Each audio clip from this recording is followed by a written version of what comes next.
देखोनिया तुझ्या रूपाचा आकार, देखोनिया तुझ्या रूपाचा आकार, देखोनिया तुझ्या रूपाचा आकार, देखोनिया तुझ्या रूपाचा आकार, उभा कटीकर ठेवोनिया, उभा कटीकर ठेवोनिया, उभा कटीकर ठेवोनिया, देखोनिया तुझ्या रूपाचा आकार, देखोनिया तुझ्या रूपाचा आकार, देखोनिया तुझ्या रूपाचा आकार, देखोनिया तुझ्या रूपाचा आकार, उभा कटीकर ठेवोनिया, उभा कटीकर ठेवोनिया, उभा कटीकर ठेवोनिया, तेने माझ्या चित्ता होय समाधान, तेने माझ्या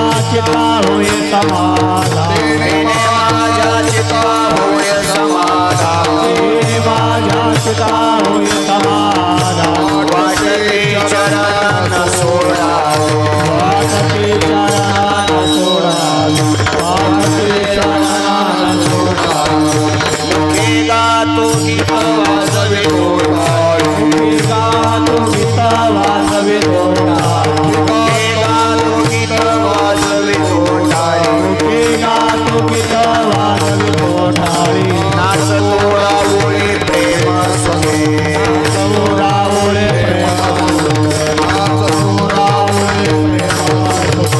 तेने माझ्या चित्ता होय समाधान, माझ्या चित्ता होय समाधान, तेने माझ्या चित्ता होय समाधान, तेने माझ्या चित्ता होय समाधान, वाटते चरण सोडावे, वाटते चरणान सोडावे, वाटते चरणान सोडावे, तुका म्हणे मज तुझ्या नामा पुढे, तुझ्या नामा तुका म्हणे मज तुझ्या नामा पुढे, तुझ्या नामा पुढे, सेवा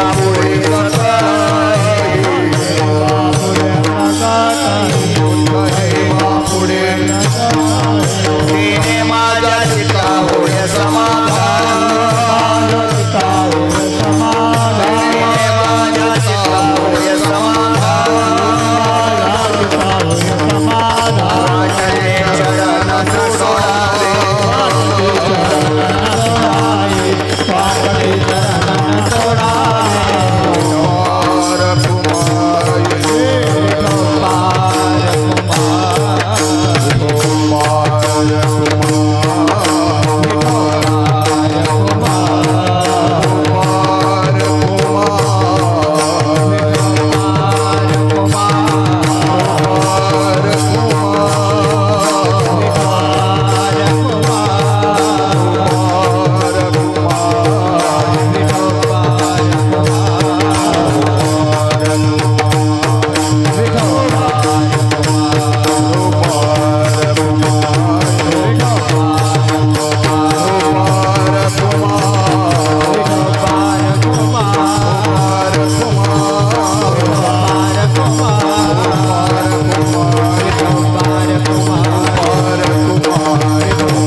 हरिभक्तीपरायण भजन सम्राट मच्छिंद्र अप्पा वांगीकर त्यांना साथ करतील हरिभक्तीपरायण जनक महाराज सोळंके।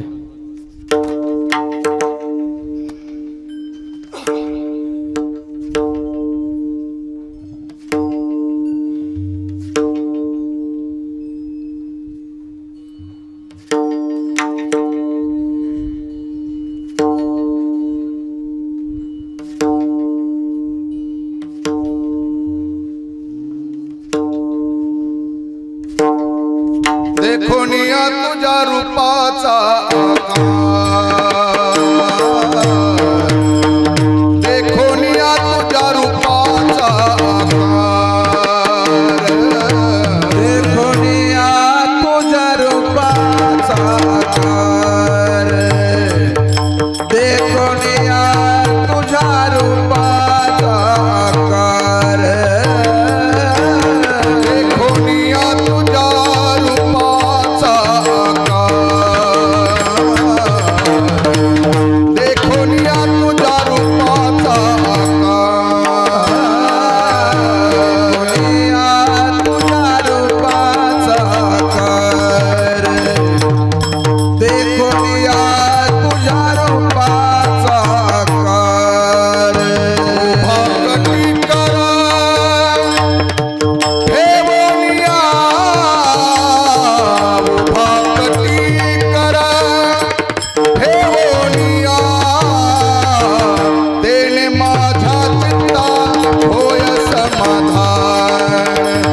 चरण सोडावी वाटते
तुझ्या रूपाचा आकार उभा कटीकर ठेवून या तेने माझ्या चित्ता होय समाधान वाटते चरण न सोडावे मुखे गातो गीत वाजवितो टाळी नाचतो राऊळे प्रेम सुखे तेने माझ्या चित्ता होय समाधान वाटते चरण न सोडावे तुका म्हणे मज तुझ्या नामा पुढे तुका म्हणे मज तुझ्या नामा पुढे तुच्छ हे बापुडे सकळही तेने माझ्या चित्ता होय समाधान वाटते चरण न सोडावे पांडुरंगा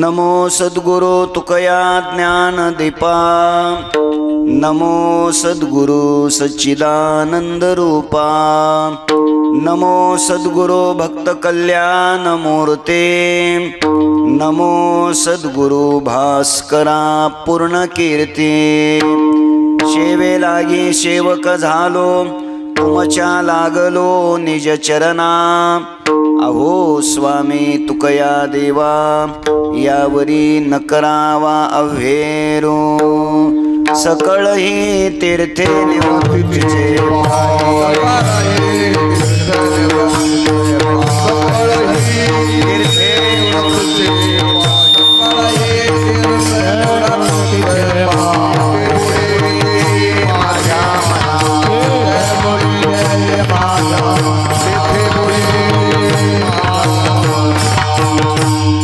देखोनिया तुझ्या रूपाचा आकार उभा कटेकर ठेवोनिया तेने माझ्या चित्ता होय समाधान वाटते चरण न सोडावे अनंत कृपा विभूषित विश्ववंद्य विश्वसंत संत श्रेष्ठ जगद्गुरु श्री तुकोबाराय यांच्या अभंग गाथेतील 4 चरणाचा अभंग सेवेकरिता घेतलेला आहे। या अभंगाच्या द्वारा संत श्रेष्ठ जगद्गुरु श्री तुकोबाराय आपल्या अंतःकरणातील रूप लालसा आणि नाम लालसा प्रगट करतात।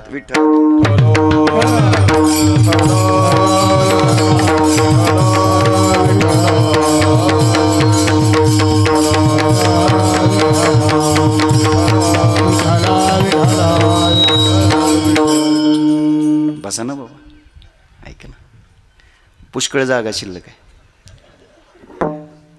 या हाय भरपूर आहेत की लोक, कीर्तनकाराचं ऐकायला पाहिजे ना, बसा ना। विठ्ठल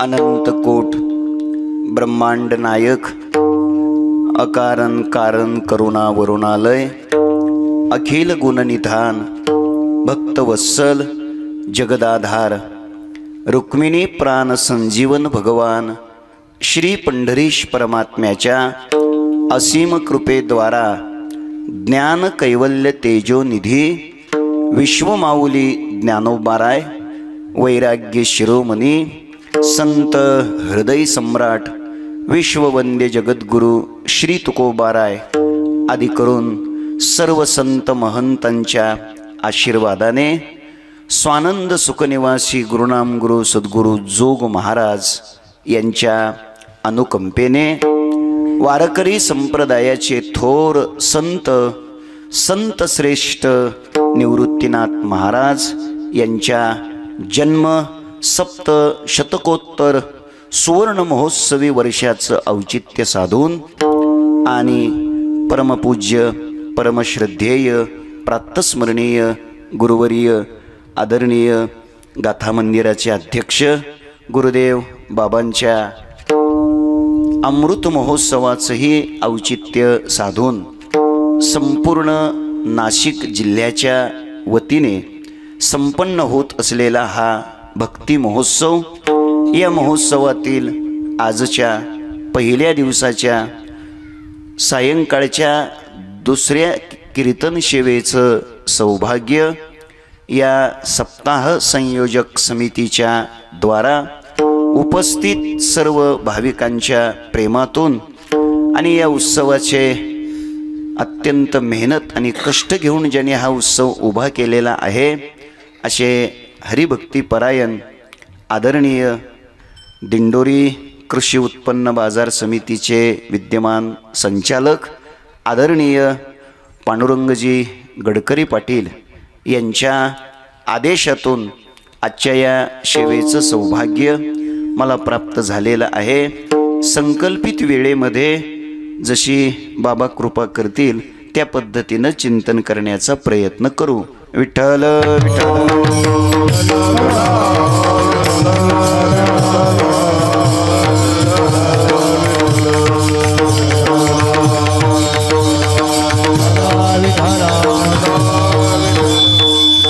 मोठ्या श्रद्धेने अत्यंत उत्साहाने भावपूर्ण हृदयाने हा महोत्सव इथे संपन्न होत आहे।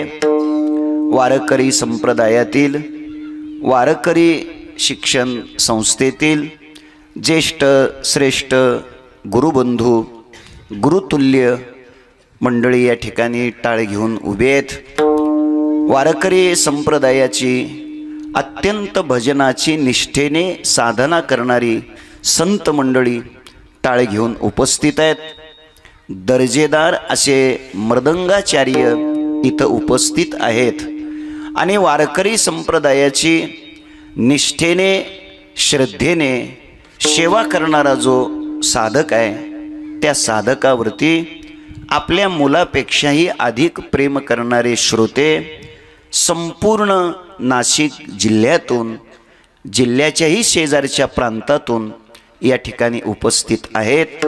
सर्व टाळकऱ्यांच्या मृदंगाचार्यांच्या उपस्थित सर्व श्रोतृवृंदांच्या चरणी मी हृदयपूर्वक नतमस्तक होतो, वंदन करतो। पूजनीय बाबांच्या चरणी नतमस्तक होतो। परमपूज्य परमश्रद्धेय गुरुवर्य आदरणीय बंशी बाबा त्यांच्याही चरणी मी नतमस्तक होतो। सकाळचे कीर्तनकार, दुपारचे प्रवचनकार, उद्याचे कीर्तनकार सगळे हजर आहेत। या सगळ्यांच्या चरणी हृदयापासून नतमस्तक होतो।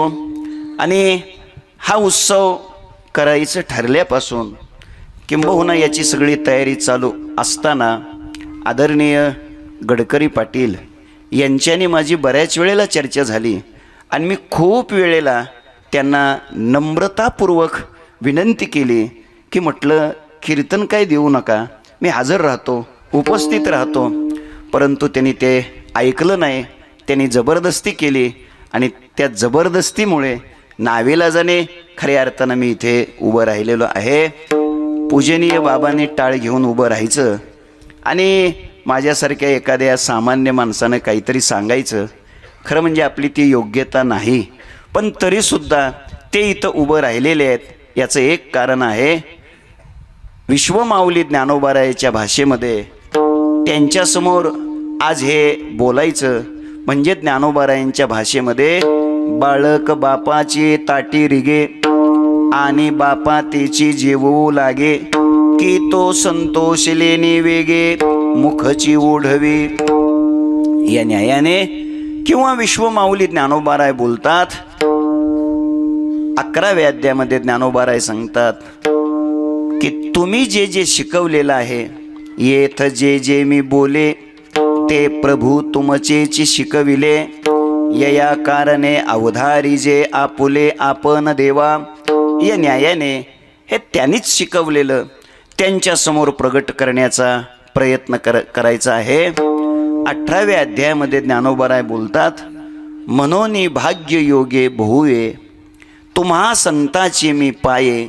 लाधलो आता केल आहे उने जगी. या न्यायाने तुमच्याच कृपेने, तुम्हा सर्व वैष्णवांच्या कृपेने, सर्व साधू संतांच्या कृपेने, सद्गुरू श्री निवृत्तीनाथ महाराजांच्या कृपेने, स्वानंद सुखनिवासी गुरुनाम गुरु सद्गुरू जोग महाराज यांच्या कृपेने आपण काही बोलण्याचा प्रयत्न करूया.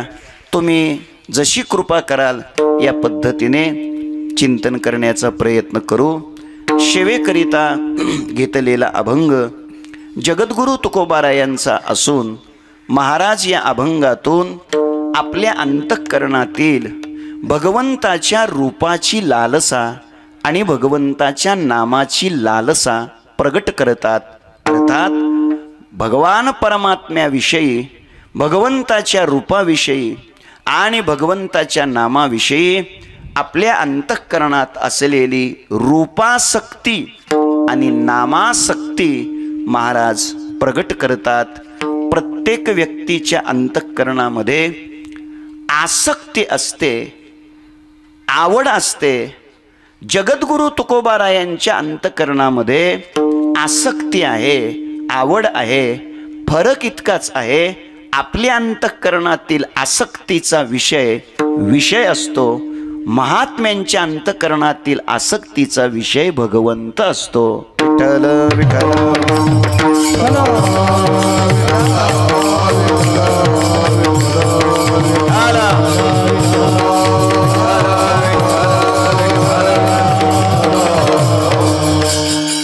आवड हा अंतःकरणाचा धर्म आहे. माणसाच्या अंतःकरणामध्ये आवड असतेच. मी नसावे म्हटलं तरी आपण कोणी सोडून देणार नाही. आवड असली पाहिजे. फक्त आवडीचा विषय, आसक्तीचा विषय, प्रतीतीचा विषय, अनुभूतीचा विषय न राहता तो आसक्तीचा, प्रतीतीचा, अनुभूतीचा, आवडीचा विषय परमात्मा असणं हे अत्यंत महत्त्वाचं आहे. महाराजांच्या अंतःकरणामध्ये भगवंताच्या रूपाची आणि भगवंताच्या नामाची आवड आहे. संतश्रेष्ठ सद्गुरू श्री निवृत्तीनाथ महाराजांच्या जन्म सप्तशतकोत्तर सुवर्ण महोत्सवाचंही औचित्य आहे.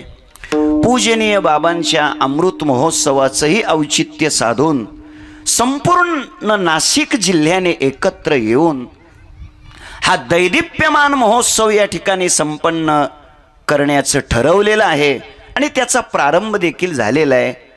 अर्थ इतकाच आहे, सद्गुरू श्री निवृत्तीनाथ महाराजांच्या अंतःकरणात तिथून ते आत्तापर्यंत पूजनीय बाबांच्या अंतःकरणात भगवंताच्या रूपाची, भगवंताच्या नामाचीच लालसा आहे. भगवान परमात्म्याच्या नामाविषयी, भगवान परमात्म्याच्या रूपाविषयी तीव्र अशी आसक्ती अंतःकरणामध्ये आहे. तुकोबारायांना भगवंताचं रूप आवडतं, भगवंताचं नाम आवडतं. महाराजांना विचारलं, तुम्हाला भगवंताचं रूप का आवडतं, भगवंताचं नाम का आवडतं? महाराजांनी उत्तर दिलंय, गोड तुझे रूप, गोड तुझे नाम, देई माझं प्रेम सर्व काळ.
तुझे नाम.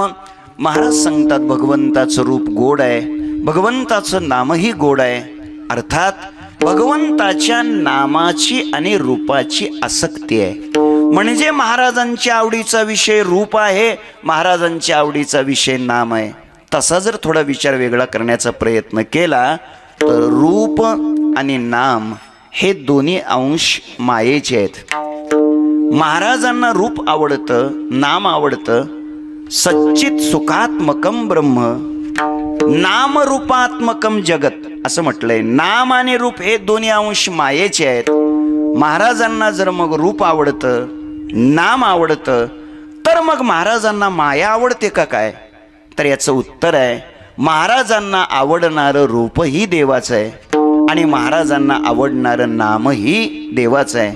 भगवंताचं रूप जसं चैतन्य आहे तसं भगवंताचं नाम सुद्धा चैतन्य आहे. तुका म्हणे नाम चैतन्य हे निज धाम, चैतन्य हे निज धाम, चैतन्य हे निज धाम, चैतन्य हे निज धाम. म्हणे नाम चैतन्य हे निज धाम, चैतन्य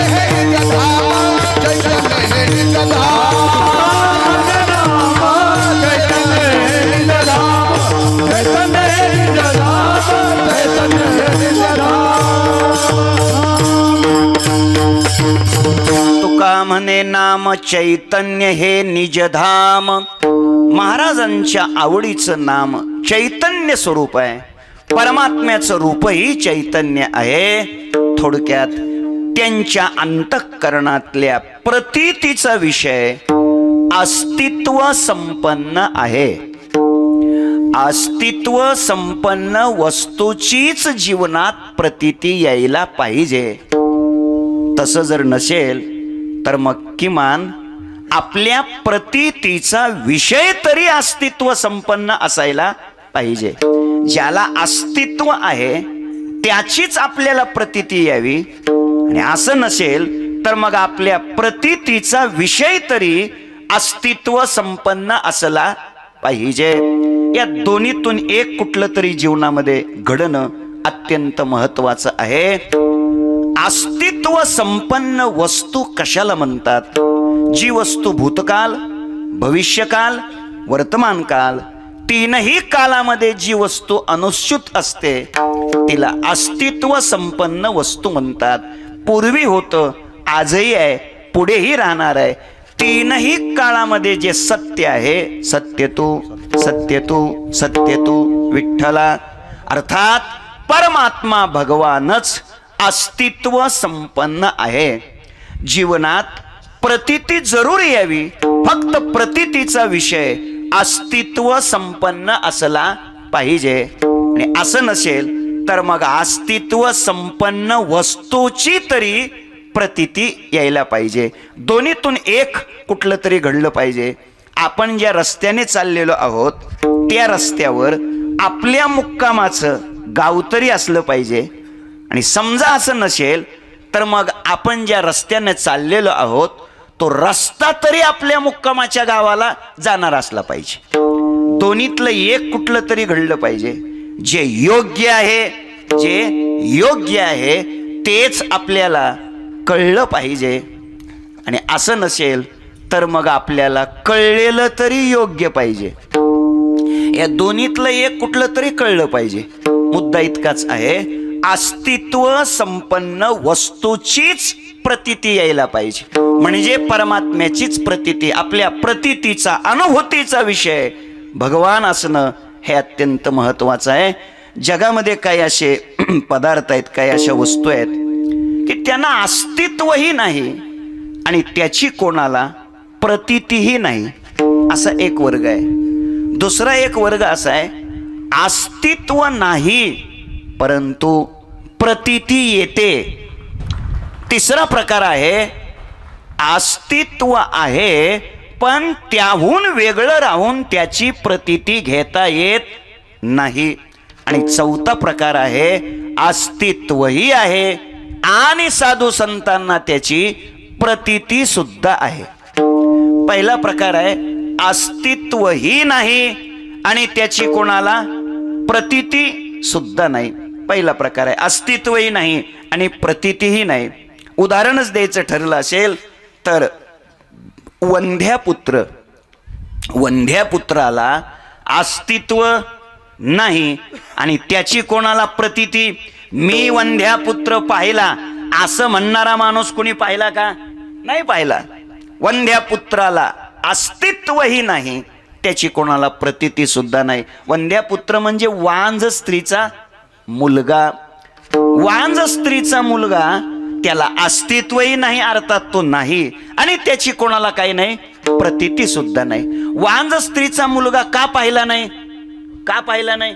नाहीच तर काय पाहता, म्हणजे त्याला अस्तित्वच नाही, त्यामुळं पाहण्याचा प्रश्नच कुठं येतोय. एक मावशी भूदेवांकडे गेल्या. भूदेव ब्राह्मण देव म्हणतो आपण, देव बाप्पा असं काहीतरी म्हणतो. त्यांच्याकडे गेल्या आणि त्यांना विचारलं, देवा माझ्या मुलाची जन्मपत्रिका लिहायची. ठीक आहे म्हटले, सांगा मुलाचं नाव. त्यांनी सांगितलं मुलाचं नाव आणखीन ठेवलं नाही म्हटले. बरं ठीक आहे, मग त्याच्या जन्माची वेळ सांगा. त्यांनी सांगितलं गरीबाच्या घरी कुठं घड्याळ असतं का म्हणे. ठीक आहे, वेळ माहीत नाही. मग जन्माची तारीख सांगा. त्याने सांगितलं कॅलेंडर पण अजून घेतलेलं नाही म्हटले.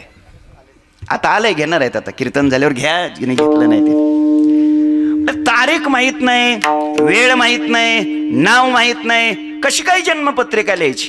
त्याने पुन्हा विचारलं. म्हटलं असं करा, काय तुमचा मुलगा कधी जन्माला काहीच आठवणीत नाही.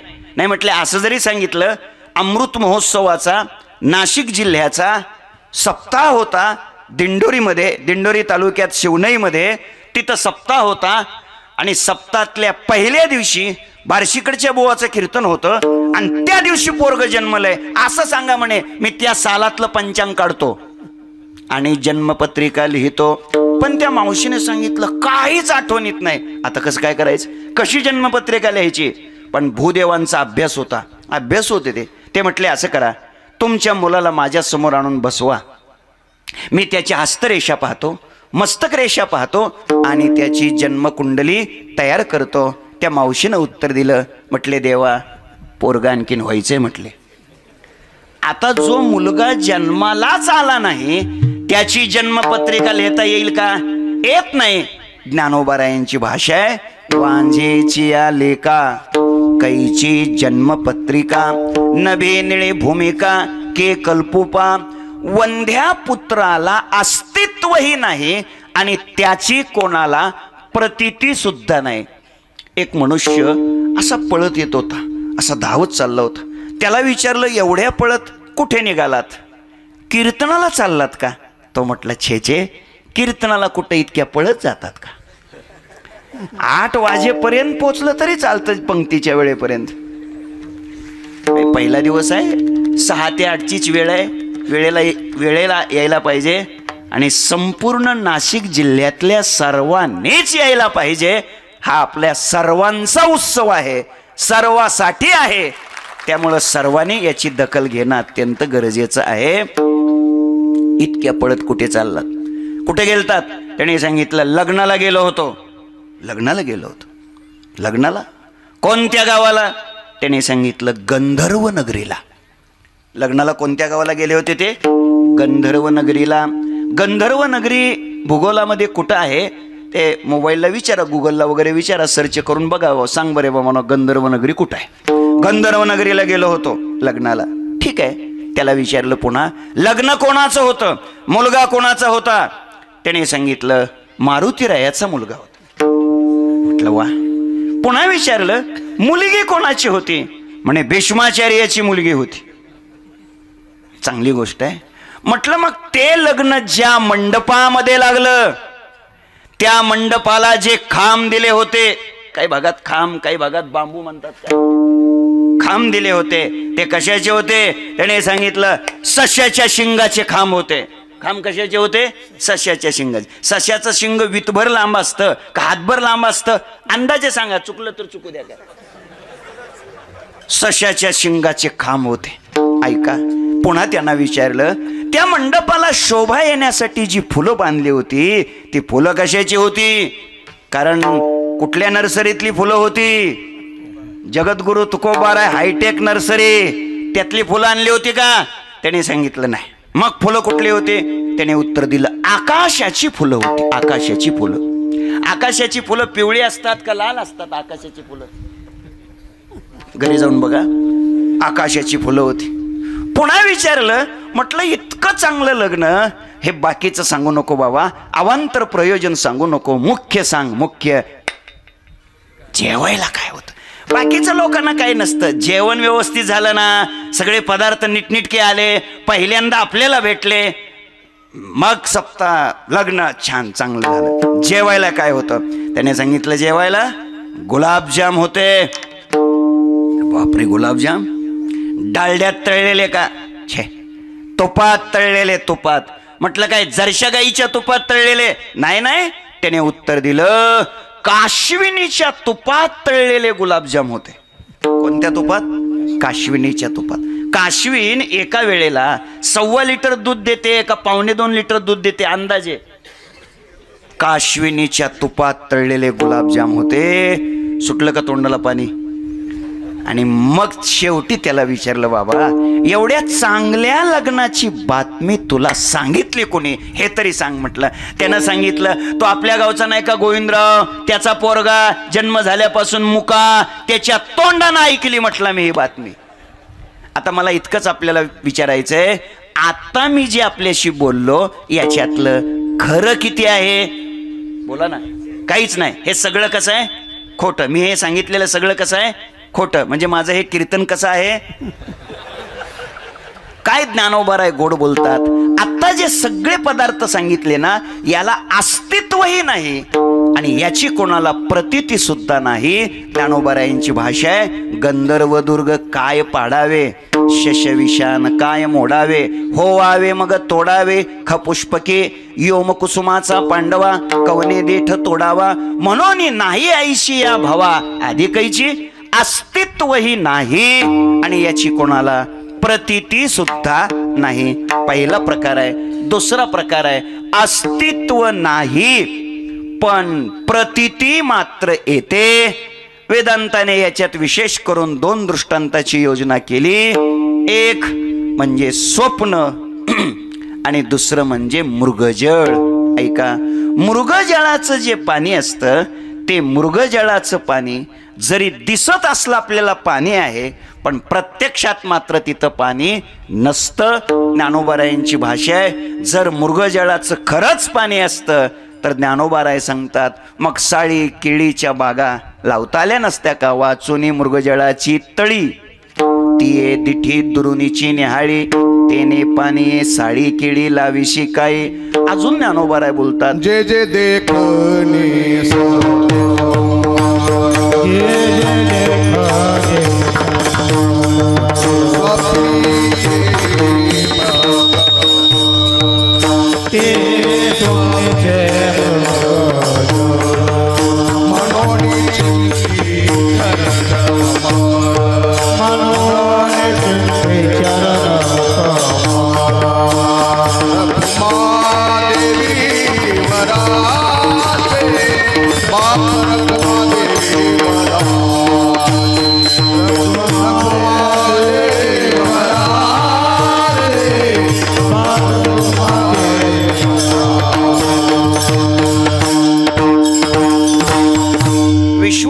ज्ञानोबारायांची भाषा आहे, मृगजळाचं जे पाणी आहे ते त्या पाण्याने जमीन कुठं ओली होते का? ज्ञानोबाराय सांगतात, मृगजळाचे ओलावसे काय भूमिती में, मृगजळाच्या पाण्यानं कुठं जमीन ओले होते का? परंतु हरिणाला मात्र ते सत्य आहे असं वाटतं, खरं आहे असं वाटतं.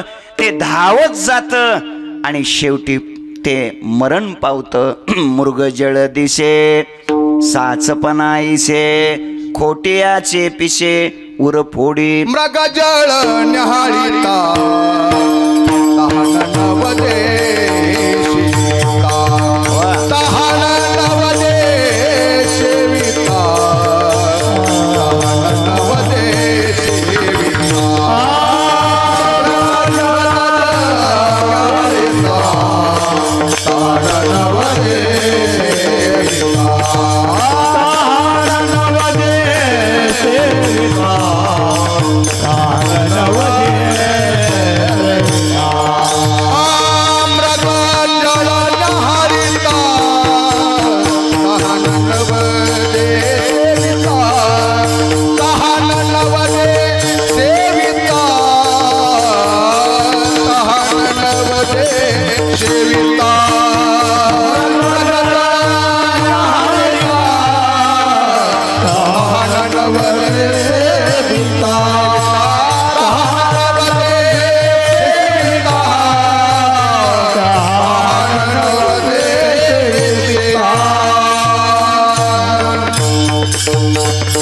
मृगजळ निहाळिता तहान नवजे शेविता.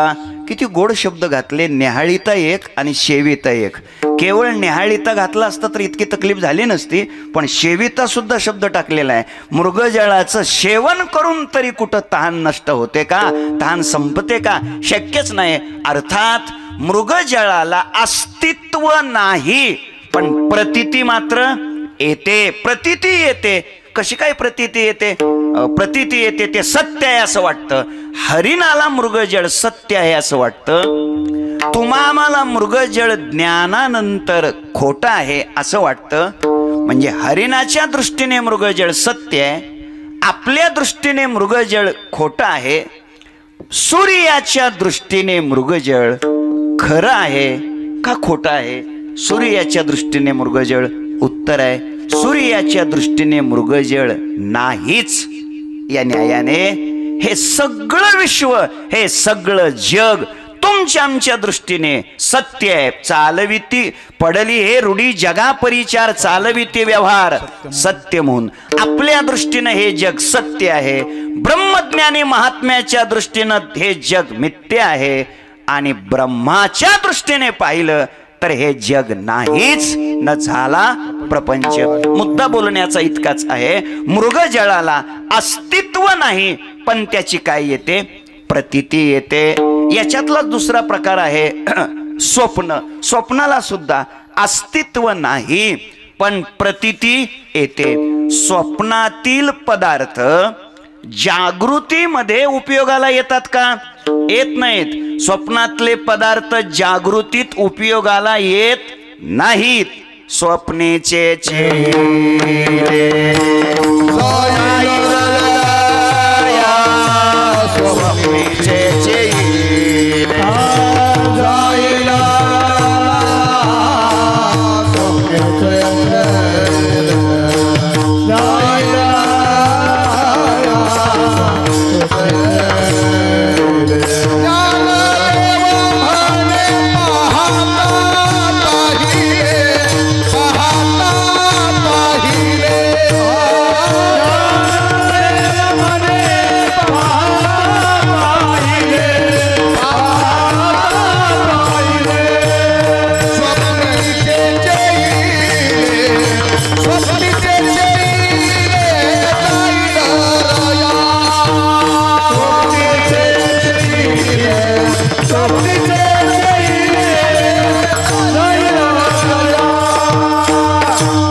देव म्हणे पाहता पाहले स्वप्नीचे चेईले. चेईले स्वप्नीचे लया जाईल.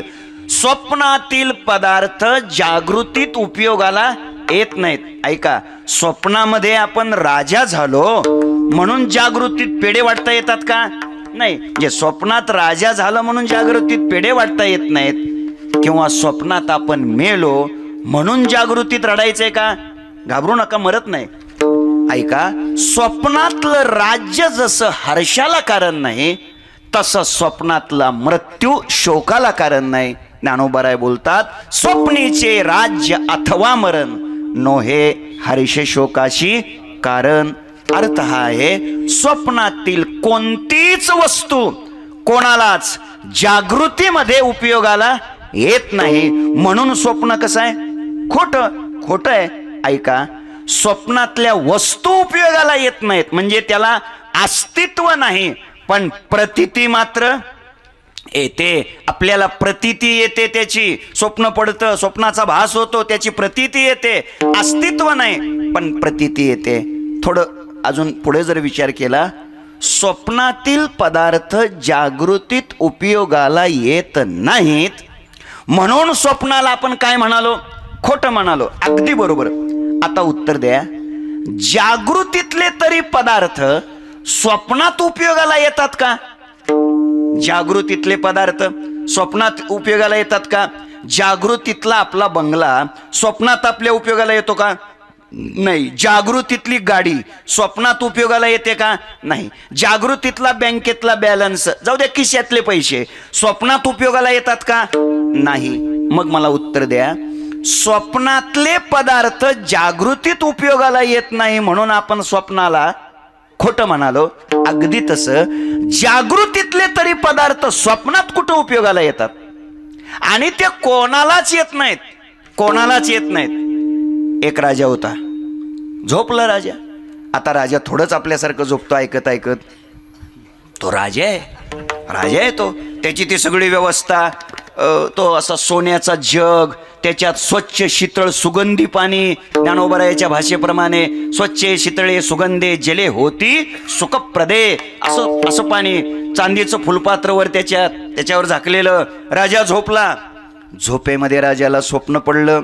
स्वप्नामध्ये राजा शिकारीला गेला. चैत्र वैशाख महिन्याचे दिवस, सूर्य माथ्यावर आलेला आहे. 47-48 सेंटीग्रेड तापमान आहे. राजा शिकार शोधतोय. शिकार काय भेटत नाही. राजाला तहान लागते. राजा पाणी शोधतो. राजा पाणी पाणी पाणी पाणी पाणी करत सगळ्या जगात फिरला, पण राजाला पाणी भेटलं नाही. आणि पाणी कुठं होतं? जगात. पाणी जगातच होतं ना. आणि फिरला कुठं? जगात. अर्थ इतकाच आहे, राजाला लागलेली जी तहान आहे ती स्वप्नातली आहे आणि उशालाच ठेवलेलं जे पाणी आहे ते जागृतीतलं आहे. राजा जरी असला तरी जागृतीतलं उशाचंच पाणी घेऊन स्वप्नातली तहान भागवू शकला नाही, कारण समान सत्तेतच साधक बाधक व्यवहार होतो, विषम सत्तेत होत नाही. मुद्दा इतकाच आहे, राजा जरी असला तरी जागृतीतले पदार्थ स्वप्नात उपयोगाला आले नाहीत, येत नाहीत. मग आता थोडं लक्ष देऊन उत्तर द्या. आपण मोकळ्या मनानं स्वप्नाला खोटं का म्हणालो? निकष कोणता लावला? स्वप्नातले पदार्थ जागृतीत उपयोगाला येत नाहीत म्हणून स्वप्न खोटं. तर मग जागृतीतले तरी पदार्थ स्वप्नात कुठं उपयोगाला येतात?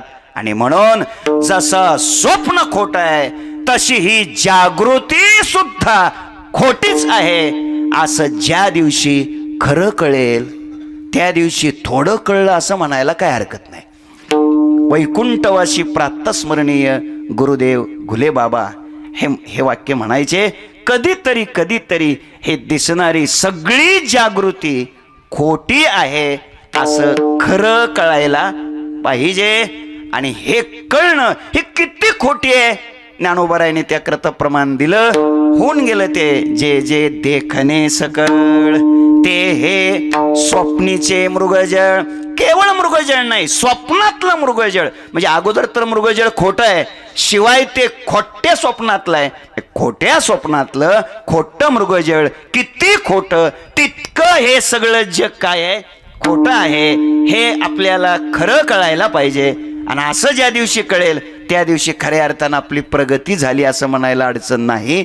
मुद्दा हा माझा आहे, स्वप्न पदार्थांना अस्तित्व नाही पण त्याची काय येते? प्रतीती येते. एक शेठजी होते आणि झोपले होते शेठजी. शेठजींना पहाटे स्वप्न पडलं. स्वप्नामध्ये शेठजींना 1,00,000 रुपयाची लॉटरी लागली. 1,00,000 रुपयाची. शेठजी पैसे मोजत होते पण ते 1,00,000 रुपये 10 रुपयाच्या चलनात होते. त्यावेळेस 100, 500ची नोट निघालेली नव्हती. 10 रुपयाने 1,00,000 मोजायला वेळच लागणार ना. 4:30 झाल्या, 5:30 झाल्या, 7:15 झाल्या, 7:45 झाल्या, 7:45 झाल्या. हो, शेठजी पैसे मोजतच होते आणि पैसे मोजायची मशीन पण नव्हती. शेठजी पैसे मोजतच होते. नोकराला वाटलं 7:45 झाले, मालक अजून उठले नाहीत. उठणार कधी? स्नान कधी करणार? पूजा कधी करणार? नाश्ता कधी करणार? दुकान कधी उघडणार? आपल्या मालकाचं नुकसान होऊ नये म्हणून त्या नोकरानं त्या शेठजीनं हलवून जाग केलं. शेठजी उठा उठा. हे गडबडून जाग झालं आणि रागारागाने बोलायला लागलं. मूर्ख, हे काय झालं? काय झालं? काय म्हणजे 98,000 मोजून झाले होते. 2,000 राहिले होते. किती राहिले होते? 2,000चं नुकसान केलं. 98 मोजून झाले होते. नोकराच्या लक्षात आलं स्वप्नातले काहीतरी गडबड दिसते. ठीक आहे ठीक आहे म्हणले, असू द्या मालक, करा स्नान. काय करा स्नान? 2,000चं काय करायचं? जाऊ द्या म्हटलं. एवढं काय मनावर घेता? एवढं काय मनावर घेता म्हणजे अशा दिवसात आणि 2,000चं नुकसान कसं सोसायचं? अवघडच आहे. तो म्हटलं मालक अहो पण मी तुमचा नोकरच आहे, मी तुमचा मुनीम आहे, मी तुमचा ते जमा खर्च रोज किर्द खतावणी लिहायचं का. अरे पण ते जरी काम तुझ्याकडे असलं तरी या 2000चं काय करायचं. आता काय करावं, 98,000 मोजाय झाले होते, 2,000 राहिले होते. तो म्हटलं शेवटी मालक असं करा, मी तुमचं नोकर आहे, जमा खर्च हिशोब लिहायचं माझ्याच हातात आहे, मी काय करतो. अरे पण तुझ्या हातात असलं तरी 2 ऐका की म्हणे ऐका, मी काय करतो हिशोबामध्ये माझे पदरचे 2,000 त्यात टाकतो, तुमच्या जवळचे 98,000 बघू. हा म्हणला कुठं आहेत 98,000. आणि मग 7:45 वाजेपर्यंत काय मोजित होता. ऐका 7:45 वाजेपर्यंत मोजणं चाललंय याचा अर्थ प्रतीती आहे, पण बघू दे 98,000 म्हटलं तर दमडा पण नाही, याचा अर्थ अस्तित्व नाही, अस्तित्व नाही, प्रतीती येते. तिसरा प्रकार आहे अस्तित्व आहे पण त्याहून वेगळं राहून त्याची प्रतीती घेता येत नाही. शुद्ध निखळ चैतन्य ब्रह्म तत्व अस्तित्व आहे पण त्याहून वेगळं राहून त्याची प्रतीती घेता येत नाही, कारण त्या शुद्ध परमात्मा स्वरूपापर्यंत मनाचा बुद्धीचा प्रवेश नाही. ज्ञानोबाराय बोलतात जेथ मनाची नखी न लगे बुद्धीची दृष्टी न रिगे इंद्रिया किरजोगे काही होईल. आणि जे प्रणवा पहिलीकडे वैखरीसी जे कानडे काही शियाही सांगडे नव्हेची जे वस्तू ते अक्षर अव्यक्त निर्देश देश रहित सोहंभावे उपासित ज्ञानी जे. ज्ञानोबाराय सांगतात त्या शुद्ध परमात्मा तत्वापर्यंत हा तर्काची दिठी गोचर नो हे किरीटी ध्यान याची भेटी उत्कंठावा आहे. हा सदा दुर्लभू मना आपण हे साधना. त्या शुद्ध परमात्मा तत्वापर्यंत यतो वाचो निवर्तन्ते अप्राप्य मनसासह मनवाच्या तिथं तुझे हे स्वरूप, तिथं प्रवेशच कशाचा होत नाही. अस्तित्व आहे पण वेगळं राहून त्याची प्रतीती घेता येत नाही. किती ज्ञानोबाराय छान बोलतात. ज्ञानोबाराय सांगतात जो इंद्रिया ते चोरोनी जेवी तयाशीच फावे. चोरोनी जेवी याचा अर्थ इंद्रियाचा संयम करून. चोरोनी जेवी म्हणजे इंद्रियाला न कळतं नव्हे, इंद्रियाचा संयम करूनच तयाशीच फावे. कारण ज्ञानोबारायची अशी भाषा आहे या कारणे मी बोलेन बोली अरूपाची रूप दावीन अतिंद्रिय परी भोगवीन इंद्रिया करवी. तर कोणत्या इंद्रिया करवे. संयमित इंद्रियानेच त्या परमात्मा तत्वाचा उपभोग घेता येतो. तो हारे श्रीहरी पाहिला डोळे भरी. माझा बोलण्याचा मुद्दा इतकाच आहे. शुद्ध निकळ तत्व ब्रह्मतत्व अस्तित्व आहे. वेगळं राहून त्याची अनुभूती घेता येत नाही. अनुभूती घेणाराच पाहिला गेलेलाच तिथं पाहिलं की तत्स्वरूप तदाकार होऊन जातो. आणि म्हणून चौथा प्रकार असा आहे अस्तित्वही आहे. आणि ज्ञानोबारायापासून सद्गुरु निवृत्तीनाथापासून सद्गुरु जोग महाराजापर्यंत पूजनीय बाबा इथं उभे आहेत. या महापुरुषांच्या पर्यंत अशा त्या अस्तित्व संपन्न वस्तूची या महात्म्यांना काय आहे प्रतीती सुद्धा आहे. अस्तित्वही आहे आणि प्रतीती सुद्धा आहे. विटेवरती विराजमान असलेला परमात्मा अस्तित्व संपन्नही आहे आणि साधू संतांना त्याची काय आहे प्रतीती सुद्धा आहे. त्याचं अस्तित्व काय आहे 2-3 प्रमाण सांगून पुढे चालूया. त्याचं अस्तित्व आहे ते हे ब्रह्म विटेवरी उभे चंद्रभागेचे तिरी किंवा सगुण निर्गुणाचा ठाव विटे पाव धरियले किंवा नेनो ब्रह्ममार्ग चुकले उघडे पंढरपुराशी आले भक्ते पुंडलिके देखिले उभे केले विटेवरी. खरं म्हणजे नेनो ब्रह्म मार्ग चुकले. काय ज्ञानोबारायाची भाषा गोड आहे बघा. ज्ञानोबाराय सांगतात ब्रह्म मार्ग चुकले. गंमत अशी आहे ब्रह्म तेच असतं जे व्यापक असतं ते ब्रह्म असतं, परिच्छिन्न असतं ते ब्रह्म नसतं. ज्यार्थी ब्रह्म मार्ग चुकले असं ज्ञानोबाराय बोलतात. मुद्दा असा आहे मार्ग कोण चुकतो रस्ता कोण चुकतो. सोपं उत्तर आहे जो प्रवास करतो तो. एक जण भेटला म्हटला महाराज आपण फुटभर सुद्धा रस्ता कधी चुकलो नाही. 73 वर्षाचं वय आहे, फुटभर बी रस्ता कधी चुकलो नाही. म्हटलं कसं काय? गाव सोडून कुठे गेलोच नाही म्हटलं. आता जो गाव सोडून गेलाच नाही कुठं, तो रस्ता नाही चुकला, काय विशेष आहे? रोज 400 किलोमीटर पळायचं असतं तरी रस्ता चुकायचं नसतं, हे विशेष आहे ना. म्हणजे रस्ता कोण चुकतो? रस्ता प्रवास करणारा. आणि ऐका, मग प्रवास करणारा रस्ता चुकतो, मग प्रवास कोण करतो? प्रवास व्यापकाला संभवत नाही, परिचिन्नालाच प्रवास करावा लागतो. एका जाग्याहून दुसऱ्या जागी का जावं लागतं? तिथे अभाव असल्यामुळं, तिथे नसल्यामुळं जावं लागतं ना. आता इथे मार्ग कोण चुकलंय? ब्रह्म. मग ब्रह्म जर मार्ग चुकलं तर प्रवास कोण करायला लागलं? ब्रह्म. ब्रह्म जर प्रवास करायला लागलं तर ते ब्रह्म परिच्छिन्न का व्यापक? जागेत राहीत की. ब्रह्म परिच्छिन्न का व्यापक? परिच्छिन्न. मग जर ते परिच्छिन्न असेल तर त्याला ब्रह्म म्हणायचं का? ब्रह्म कुठं परिच्छिन्न असतं का? जे परिच्छिन्न असतं ते ब्रह्म कसं, आणि प्रवास करतं ते व्यापक कसं? प्रवास ज्या अर्थी करायला लागले त्या अर्थी त्याला व्यापक म्हणता येईल का? आणि जर ते व्यापक नसेल तर ब्रह्म म्हणता येईल का? ज्ञानोबाराय सांगतात, नेनो ब्रह्म मार्ग चुकले. आता पुढं गंमत अशी आहे, मार्ग चुकले ठीक आहे, कधी कधी मोठ्या माणसाला लहर येते असं आपण समजू, आणि ब्रह्म प्रवास करायला लागलं. ब्रह्माला जगातला कोणता रस्ता माहित नाही हो. भगवान सूर्यनारायण उदयाला आल्यानंतर जगातले सगळे मार्ग दिसतात. उगवलिया गबस्ती अशेषही मार्ग दिसती. मग ब्रह्माला जगातला कोणता रस्ता माहित नाही, मग तरी पण ते कसं काय ब्रह्म चुकलं? रस्ता चुकलं. रस्ता चुकलं तर ते परिच्छिन्न, जर परिच्छिन्न तर ते मग ब्रह्म कसं काय? तर याचं उत्तर कसं काय? तर हे सांगत असताना वैकुंठवासी प्रातस्मरणीय गुरुदेव मृदंग महर्षी पूज्य वैद्य बाबा असं म्हणायचे, त्यांच्या मुखातून ऐकलेलं सांगतो. ते असं म्हणायचे, नेनो ब्रह्म मार्ग चुकले. ज्ञानोबाराय नेनो म्हणतात ना, आपण कशाला उगाच चिपडा डोळा चमकवायचा आहे? नेनो तर नेनो, चला नाद मिटला, काय ताण करून घ्यायचा आहे, आपलं नंतर बघायचं. नेनो ब्रह्म मार्ग चुकले, उघडे पंढरपुराशी आले, भक्ते पुंडलिके देखिले उभे केले विटेवरी. थोडक्यात विटेवर विराजमान असलेला परमात्मा हा प्रत्यक्ष ब्रह्म आहे. अर्थात हे त्याचं काय आहे? अस्तित्व आहे.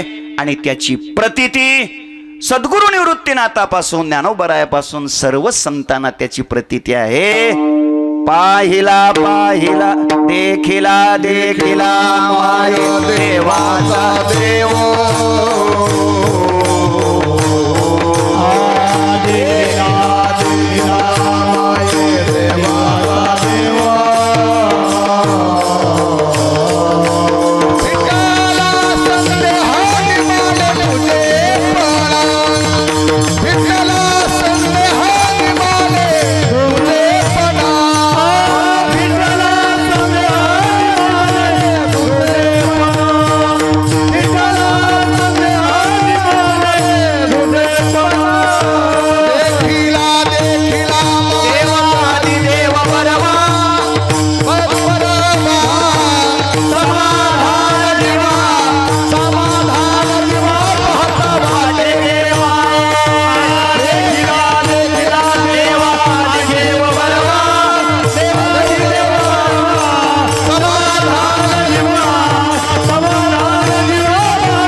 नंदाचा नंदन तेने वेधिले मन. आता कोटे धावे मन तुझे चरण देखलिया. अशा अस्तित्व संपन्न असलेल्या परमात्म्याची महाराजांना प्रतीती आलेली आहे. असा विटेवर उभा राहिलेला तो परमात्मा महाराजांनी पाहिला. अस्तित्व संपन्न वस्तूची महाराजांना कशी प्रतीती आली त्याची प्रतिक्रिया महाराज सेवेकरिता घेतलेल्या अभंगाच्या पहिल्या चरणात सांगतात.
तुझ्या रूपाचा आकार, उभा कटेकर ठेवोनिया, कटेकर ठेवोनिया, उभा तुझ्या रूपाचा आकार देखोनिया. महाराज सांगतात तुमच्या रूपाचा आकार मी पाहिला, कमरेवरती हात ठेवलेले आहेत, विटेवरती उभे आहेत, असा आकार पाहिला. गंमत असे देखोनिया तुझ्या रूपाचा आकार. महाराज सांगतात रूपाचा आकार देखोनिया. इथे एक प्रश्न आहे छोटासा. आकार हा रूपाला असतो का आकार शरीराला असतो? आकार शरीराला असतो का रूपाला असतो? उंच, बुटका, सडपातळ, जाडजूड हा आकार रूपाचा का शरीराचा? शरीराचा. म्हणजे आकार कोणाला? शरीराला. खरं म्हणजे महाराजांनी काय म्हणायला पाहिजे होतं? देखोनिया तुझ्या शरीराचा आकार. पण महाराज रूपाचा आकार म्हटले. कशामुळं? आपल्याला वाढवता आलं पाहिजे ना कीर्तन. देखोनिया तुझ्या रूपाचा आकार. रूपाला कुठे आकार असतो का? रूपाच्या ठिकाणी शुद्ध त्या परमात्मा स्वरूपाच्या ठिकाणी रंग नाही, रूप नाही, नाही वर्णछाया किंवा सत्य ज्ञानानंत गगनाचे प्रावरण नाही, रूप नाही, वर्ण नाही, गुण जेथे. तिथं रूप नाही, वर्ण नाही, गुण नाही, असं ते स्वरूप आहे. किंवा ज्ञानोबाराय हरिपाठामध्ये स्पष्ट बोलतात अव्यक्त निराकार. नाही जे आकार ते नाही पुढेच ठेवलं पाहिजे. ते नाही जर मागं घेतलं तर पुन्हा घोटाळा होतोय. अव्यक्त निराकार नाही जे आकार, सगळा घोटाळा होतो.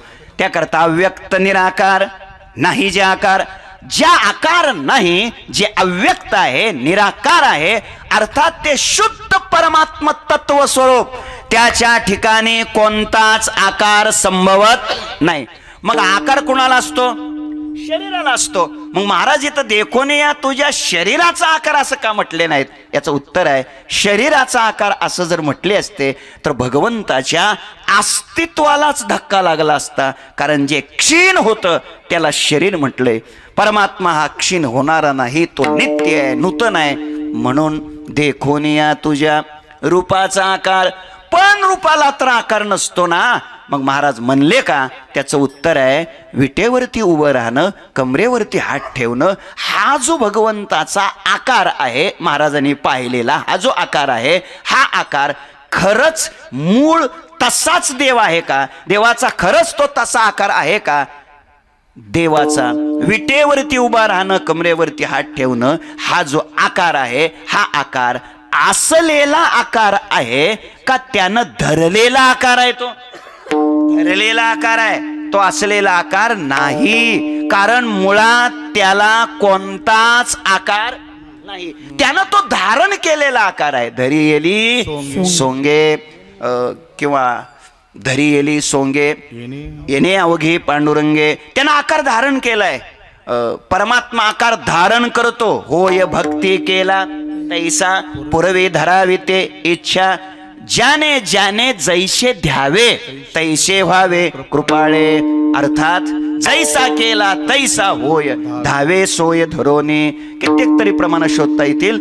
परमात्म्याचा हा अमुक असाच आकार, हा तसा मूलतः तत्वतः त्या ठिकाणी कुठलाच आकार नाही. भक्ताच्या इच्छेप्रमाणे आकार परमात्मा काय करतो? धारण करतो. ही अवघी तुझी रूपे देवा, ही सगळी रूप परमात्म्याची आहेत. परमात्म्यानंच हा सगळा आकार काय केलेला आहे? धारण केलेला आहे.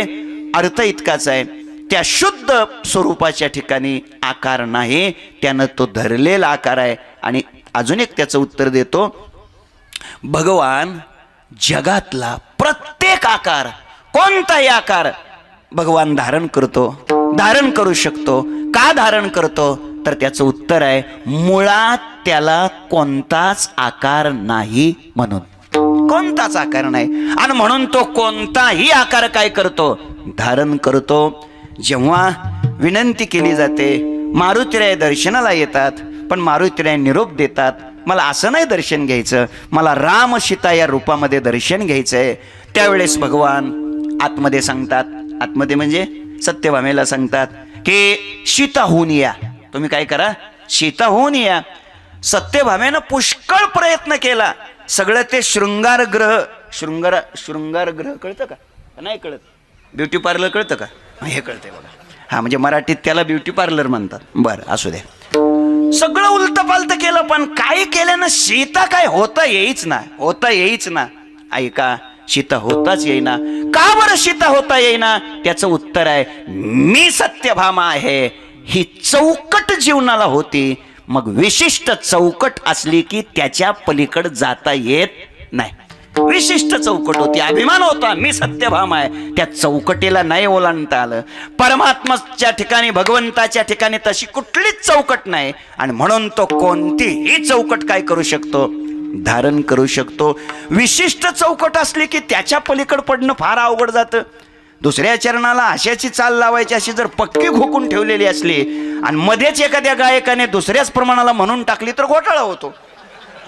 आता इथं तसा घोटाळा व्हायचा काय संबंध आहे? इथं मच्छिंद्र तयाचा मुख्य शिष्य, इथं काय अडचण नाही. हे सगळे महान महान मंडळी टाळ घेऊन उभा आहेत. तसंच आहे महाराज. पहिल्या चरणावर असं सांगायचं, दुसऱ्या चरणावर तसं सांगायचं, तिसऱ्या चरणावर तसं सांगायचं. हे जर असं पक्क माप झालेलं असलं आणि समजा यांच्यासारख्या गुणी लोकांनी ते मृगजळने हाळीता दिलं ना मध्येच ते, आणि असंच जर एखादा आलं ना तर सगळा घोटाळा होऊन बसतो. मग ते पान चिटकलं की पुन्हा फार अवघड जातं, ते पुन्हा ते बदलायला अवघड जातं. माझा मुद्दा इतकाच आहे, विशिष्ट चौकट असली की त्याच्या बाहेर पडणं कठीण आहे. सत्यभामेला रूप नाही बदलता आलं आणि शेवटी मग काय, धाडिले गरुडा आणले हनुमंता, तै पाचारिले होऊनी एवो सीता, लाजिनले रूप नये पालटिता, झाला भीमकी आपण राम सीता. ओ परमात्माच दोन्ही रूप धारण करू शकतो. सत्यभामेला जमलं नाही, कारण मी सत्यभामा आहे अशी चौकट होती, बदलता आली नाही. भगवान मात्र कोणतंही रूप धारण करू शकतो. लहान हो म्हटलं लहान होतो, मोठा हो म्हटलं की मोठा होतो. आपल्याला सगळं माहितीच आहे. तुम्ही म्हणाल माहितीच आहे तर मग सांगता का? आता काय करू, 8 वाजेपर्यंत सांगितलं तर पाहिजे ना, तर काय करता? हे नाईलाजानं चाललंय सगळे. राधा मैया भगवान कृष्ण कन्हैयाला घेऊन घरी जातात. कन्हैया रडत होते, राधा रस्त्याने चालली होती. यशोदा खूप सांगून कंटाळली होती. कन्हैया काय थांबत नव्हते. तेवढ्यात यशोदेला आपल्या राधेला बघितलं आणि कन्हैया रडणं काय झालं, थांबलं. आणि मग यशोदा मैया म्हणते, वा वा, बघ ना, तुला पाहिल्यावर कसा रडायचा थांबला, बघ ना तुला पाहिल्यावर कसं काय रडायचा थांबला. आता हिला काय माहिती आहे तिच्यासाठी रडत होते, काय माहिती यशोदेला. म्हणले असं कर, याला घेऊन जा, जरा खेळव. घरी घेऊन आले, पलंगावरती बसवलं आणि बोलू लागल्या. आणि मग राधा मैया कन्हैयाला म्हणतायत, काना तुम्ही मोठे व्हा ना तुम्ही. 5 वर्षाचं बालमूर्ती आहे, मोठे व्हा. 25 वर्ष वयाच्या मुलाप्रमाणे व्हा, तुम्ही मोठे व्हा. कन्हैयानं सांगितलं नाही शक्य. कसं काय शक्य नाही? मोठे व्हा. कन्हैयानं सांगितलं, याकरता तुला आणखीन 19 वर्ष 11 महिने 29 दिवस वाट पाहावी लागेल, मग मी 25 वर्षाचा होईल. नाही आत्ता हो. कसं शक्य आहे? एकदम कुठं मनुष्य 5 वर्षाचा आणि 25चा होतो का? हे कसं शक्य आहे? उत्तर दिलंय राधेनं, शक्य आहे. म्हणजे कसं काय शक्य आहे? पुराव्यानं, म्हणजे पुराव्यानं सांगते. मग राधा पुराव्यानंच बोलायला लागली. म्हणे काना 35 वर्षाची, 45 वर्षाची, 50 वर्षाची माणसं 65 वर्षाची होतात की रे? होत कशी नाहीत सांग बरं. नाही का? हाफ कार्ड 45 आणि 50 आणि 45चं वय असताना सुद्धा 65चं कार्ड काढून जर महिन्याला पंढरपूरची वारी केली, किती पांडुरंगाला आवडत असेल देव झाले. राधेनं पुरावाच दिला म्हणे, होतात का नाही. तुम्ही मोकळे म्हणा ना, टाळ्या वाजवल्यात म्हणजे तुम्हाला पटलं येत आहे. ऐका, मला वाटतं ज्यांचं 45-50 आहे ओरिजिनल वय आणि खरंच त्यांनी 65 जर कार्ड काढलेलं असलं आणि देवानं खरंच ते जर जमेलाच धरलं वय, कसं काय व्हायचं कोण असतं. माझा मुद्दा इतकाच आहे, हो म्हणे झाले भगवान. आता पुरावा दिल्यावर काय करता? एकदम 25 वर्ष वयाचे झाले, बोलायला लागले. तेवढ्यात पती बाहेरून येतो, दरवाजा वाजवतो, का ना आता लहान हो. अरे आता कसं शक्य आहे? आता लहान होणं कसं शक्य आहे? काहीही कर पण लहान हो. कन्हैयानं सांगितलं, लहान झाला असतो, मंत्र आहे पण डायरीत लिहिलेलं आहे, डायरी घरी राहिली म्हणे. काही कर बाबा, नको वेळ लावू नको, लहान हो. काय प्रभूची लाज रखो तुम मेरी. भगवान पुन्हा लहान झाले. ऐका, लहान असताना मोठं होण्याचा ज्याच्यात अभ्यास असतो त्याला संसार म्हणा, आणि मोठं झालेलं असताना सुद्धा लहानपणा घेण्याचा अभ्यास ज्याच्यात असतो त्याला परमार्थ म्हणा. हे लक्षात ठेवा. खरं म्हणजे या मंडपात इथं कशासाठी यायचंय? आपला सगळा मोठेपणा बाजूला सोडून एक सर्वसामान्य वारकरी या नात्यानं लहान होऊन इथं खऱ्या अर्थानं यायचंय. त्याच्यासाठीचा मंडप आहे हा. मंडप म्हणजे खरंच सांगतो, खरंच केवढा मोठेपणा आहे. मी जन्मण्याच्या अगोदर 10 वर्षापूर्वी वारकरी शिक्षण संस्था सुटलेलं हे व्यक्तिमत्व आहे. अवघ्या संपूर्ण महाराष्ट्रातल्या सगळ्या खेडोपाड्यामध्ये जाऊन वारकरी संप्रदायाच्या शुद्ध तत्वज्ञानाचा प्रचार आणि प्रसार रात्रंदिवस करत असलेलं हे व्यक्तिमत्व, वयाची जवळपास 76 वर्ष पूर्ण होत आलेली आहेत, सतत संप्रदायाची सेवा करणारं व्यक्तिमत्व. पण आज एका छोट्या पोराच्या कीर्तनात ते टाळ घेऊन उभा राहिलेत. हाच मोठे असतानाचा लहानपणा आहे, हे लक्षात ठेवा. हे फक्त इथं शक्य आहे, हे इतरत्र हे शक्य बघायला मिळणार नाही. मोठी माणसं तीच असतात जी छोट्या माणसाला मोठं करतात. खऱ्या अर्थानं तीच माणसं मोठी असतात. जी माणसं छोट्या माणसाला कधी मोठं होऊच देत नाहीत, ती माणसं जरी मोठी दिसत असली तरी ती मोठी नसतात, तर ती छोटी नाही, खोटी असतात. हे ध्यानात ठेवा. आणि आपलं भाग्य आहे, आपलं वैभव आहे, आपलं भाग्य आहे. मी आल्यानंतर प्रसाद सांगतच होता. म्हणले बाबा थांबलेत कुठं, बाबा जेवलेत कुठं? नाही म्हणे आम्ही दिवसभर वाट बघतोय बाबा जेवा. बाबा म्हणले मी तिथं विद्यार्थ्यातच जेवणार. म्हणले तिथंच जेवले, इथंच बसलेत. म्हटले बाबा यालाच म्हणायचंय की आपला थोरपणा विसरून सर्वसामान्यामध्ये सम्मिलित होणं हेच खऱ्या अर्थानं साधूच्या विशालतेचं लक्षण आहे. आणि ती विशालता आज आपल्याला पूजनीय बाबांच्या रूपानं पाहायला मिळते. हेतू इतकाच आहे, मुद्दा इतकाच आहे. परमात्मा लहानही होतो, परमात्मा मोठाही होतो. कोणताही आकार का धारण करतो? तर उत्तर आहे मुळात कोणताच आकार नसल्यामुळं. देखोनिया तुझ्या रूपाचा आकार, कोणताच आकार नाही. काय झालं, एक वेळेस पाण्याला विचारलं एक जणाने, ए पाण्या तुझा रंग कसा आहे सांग. तो म्हणलं मला कुठं रंग असतो का? नाही सांग तुझा रंग कसा आहे. ते थांबानच गेलं. पाणी तेरा रंग कैसा. आता नाहीला झाला, त्याने बी आपलं सांगून टाकलं जिसमे मिलाए वैसा.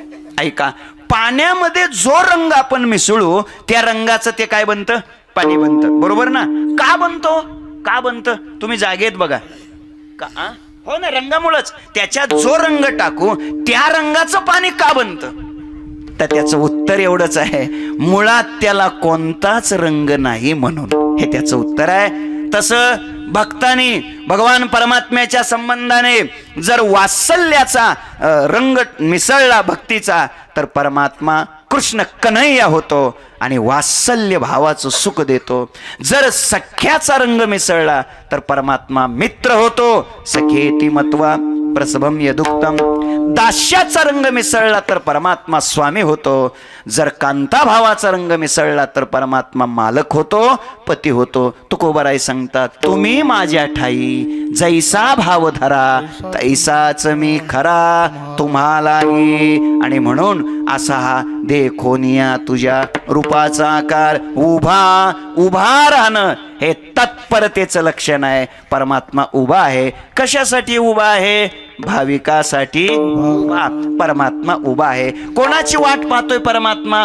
भक्ताची वाट पाहतोय. भक्ताची वाट पाहतो. लोक म्हणाले भक्ताची वाट पाहतो असं जर तुम्ही म्हणालात तर मग आम्ही पंढरीला गेल्यानंतर आमच्या पाठीहून काबर हात फिरवत नाही देव? वाट पाहतो म्हणताना वाट भक्ताची पाहत. परमात्मा उभा आहे, मग आमच्या पाठीहून हात का फिरवत नाही? आपल्या पाठीहून हात फिरतो नाही अशातला भाग नाही. पण तो पाठीमाग उभा राहिलेला असतो का यम बाजूला काढायला, त्याचा हात आपल्या पाठीहून फिरतो. ढकलून बाजूला काढतात आपल्याला, असं ढकलून बाजूला काढतात. तरी सुद्धा हा पट्ट्या बाहेर आल्यानंतर म्हणतो मोकळं दर्शन झालं. खरं म्हणजे आता मोकळं दर्शन झालं का मोकळं केलं कोणाच ठाऊक. परमात्मा जर वाट पाहतो तर मग त्याचा हात आमच्या पाठीवर का पडत नाही? उत्तर आहे परमात्मा वाट पाहतो ही गोष्ट खरी आहे. त्याच्यासाठीच तो उभा आहे हेही खरं आहे. पण कोणाची वाट पाहतो? भक्ताची वाट पाहतो हे सुद्धा खरं आहे. पण मग कोणत्या भक्ताची? तुकोबारायाने त्याकरता गोड अभंग सांगितला. संपदा सोहळा नावडे मनाला करीते टकळा पंढरीचा जावे पंढरीशी आवडी मनासी कधी एकादशी आषाढी हे तुका म्हणे ऐशे अर्थ ज्याचे मनी त्याची चक्रपाणी वाटप आहे. पहिल्या 2 चरणात आपला नंबर कुठंच लागत नसल्यामुळं आपल्या पाठीवरून तो काय फिरवत नाही. परमात्मा वाट पाहतो. उभा कटीकर ठेवून या. आणि अशा परमात्म्याला पाहिल्यानंतर महाराज सांगतात अशा परमात्म्याला पाहिलं या दृश्य वस्तूला पाहिलं. दृश्य वस्तूचा दृष्ट्यावर पाहणाऱ्याचा जे पाहिलंय त्याचा ज्यानं पाहिलंय त्याच्यावर झालेला परिणाम अभंगाच्या 2ऱ्या कडव्यात सांगतात. तेने माझ्या चित्ता होय समाधान, तेने माझ्या चित्ता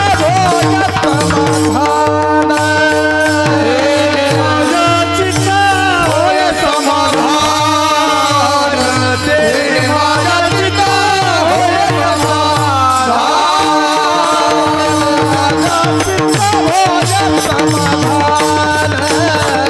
तेने माझ्या चित्ता होय समाधान,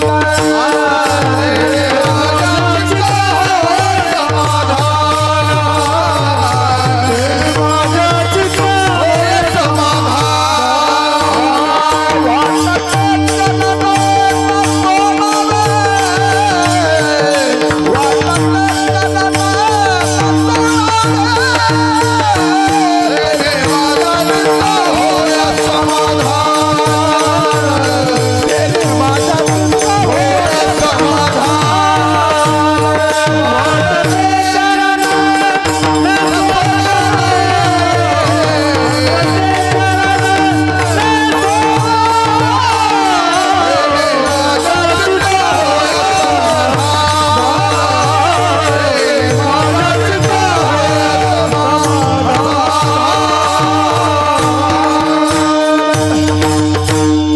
माझ्या चित्ता होय समाधान वाटते चरण न सोडावे. महाराज सांगतात परमात्म्याला पाहिलं आणि त्याचा परिणाम चित्तावरती झाला, मनावरती झाला, चित्त समाधान झालं. सरळ सरळ अर्थ आहे. आत्तापर्यंत समाधानी नव्हतं. का समाधानी नव्हतं? जोपर्यंत परमात्म्याचं दर्शन होत नाही तोपर्यंत मन समाधान होत नाही. भगवंताचं दर्शन झालं की मग मनाचं समाधान होतं. काय आहे या मनाचा एक स्वभाव आहे. मनाचा काय स्वभाव आहे? एकतर हे कुठं थांबत नाही आणि एकदा याला जर आवडलंच तर मग पुन्हा तिथून हे बाजूला जात नाही. या मनाचे एक निके जे देखील या गोडीची ठाया सोके म्हणून अनुभव सुखची कवतुके दाविजत जाईजे. हा मनाचा स्वभाव आहे. मनाला परमात्म्याचं दर्शन झालं, समाधानी झालं. आत्तापर्यंत होत नव्हतं. का? योग्य विषय भेटत नव्हता म्हणून समाधान नव्हतं. काय झालं? एक लहान मुलगं होतं 2-2.5 वर्षाचं असेल, 2-2.25 वर्षाचं असेल. ते झोपेतून उठलं, रडायला लागलं, मोठ्याने रडायला लागलं, आवाज देऊ लागलं. आई काही केलं नाही येईना. त्या मुलाच्या किंकाळीचा आवाज ऐकला. शेजारीन बाईच्या कानावर तो आवाज गेला. किती जरी असलं तरी शेवटी बाईच की हो. बिचारी धावत आली. तिनं त्या लेकराला उचललं, कडेवर घेतलं, पण ते राहीना. तिनं त्याला थापटलं, थोपटलं, राहीना. हिंडवलं, फिरवलं, राहीना. चॉकलेट, गोळ्या, बिस्किट सगळ्या दिल्या. थापटतो तिने निजविते वगैरे वगैरे ते सगळं म्हणून झालं, चालणं लावता. पण ते काही केले ना, राहीना हो. काय करावं, राहीच ना. त्याचं रडणं चालूच. शेवटी त्याच्या त्या रडण्याचा आवाज आईच्या कानावर गेला. आणि मग आई, बरं ऐका, ज्या बाईनं या लेकराला उचलून घेतलं होतं ना त्या श्रीमंताच्या घरच्या होत्या बरं का. आता श्रीमंताच्या घरच्या बाईनं उचलून घेतल्यावर तर यानं रडायचं थांबायला पाहिजे ना. थांबत नव्हतं. ज्या बाईनं उचलून घेतलं होतं 50 तोळं सोनं होतं त्यांच्या अंगावर. एवढं सोनं बघितल्यावर तरी यानं रडायचं काय व्हायला पाहिजे? थांब ना हो, रडतच होतो. शेवटी आईच्या कानावर आवाज गेला. आई धावत आली. आईला पाहिलं. चटकन यानं झेप मारली. आईच्या कडेवर जाऊन बसलं आणि आईच्या कडेवर जाऊन बसल्या रडायचं थांबलं. आणि त्या शेजारीन बाईकड असं टक टक टक टक टक करत पाहायला लागलं. आणि मग त्या म्हणाल्या, काय हो मावशी तुमचं पोरग, काय हो तुमचं पोरग आत्ता कसं ग बसलंय, आत्ता कसं ग बसलंय? आता हिला माहीतच नव्हतं ते तुझ्यासाठी रडतच नव्हतं. ऐकताय ना तुम्ही? ते आता का ग बसलं? आई भेटली ना. ऐका ऐका, आईसाठी रडणार लेकरू बाईने उचलून घेतल्यावर कसं थांबेल? कोणती आहे ती? शेजारीन मायारूपी बाईने मनरूपी लेकराला कितीही हिंडवलं, कितीही फिरवलं, शब्दस्पर्श रूपरसगंध पंचविषयाची खेळणी त्याला कितीही दिली, किंबहुना तो खाऊ दिला, तरी ते थांबत नाही. जेव्हा परमात्मा रूपी आईची त्याला भेट होते तेव्हाच त्याचं रडणं थांबतं, त्याचं समाधान होतं. देखिले तुमचे चरण, हे जसं आहे किंवा झाले समाधान तुमचे धरिले चरण, आता उठावेसे मना येत नाही नारायणा, आता कुठे धावे मन तुझे चरण देखलिया. भगवंताचं दर्शन झालं, मनाचं धावणं थांबलं, मन समाधानी झालं. तेने माझ्या चित्ता होय समाधान. समाधान झालं याचं लक्षण काय, याची खून काय? वाटते चरण न सोडावे. आता चरण सोडावं असं वाटत नाही, चरण राहिलेलं सोडावं असं आता वाटत नाही. वाटते चरण न सोडावे. आता गंमत अशी आहे, वाटते चरण न सोडावे. तुकोबारायांना विचारलं, महाराज तुम्हाला कोण चरण धरून देत आहे? चरण धरून देतात का तिथे गेल्यावर? एका मिनिटात 45 लोक देवाच्या पुढनं बाजूला काढले जातात. किती? 45. आणि महाराज तर म्हणतात वाटते चरण न सोडावे. चरण सोडावं असं वाटतच नाही. चरण सोडणार नाही म्हणजे नेमकं काय करणार? महाराज याचं उत्तर अभंगाच्या 3ऱ्या चरणात आहे.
गातो गीत वाजवितो टाळी, नाचतो रावळी प्रेम सुखे.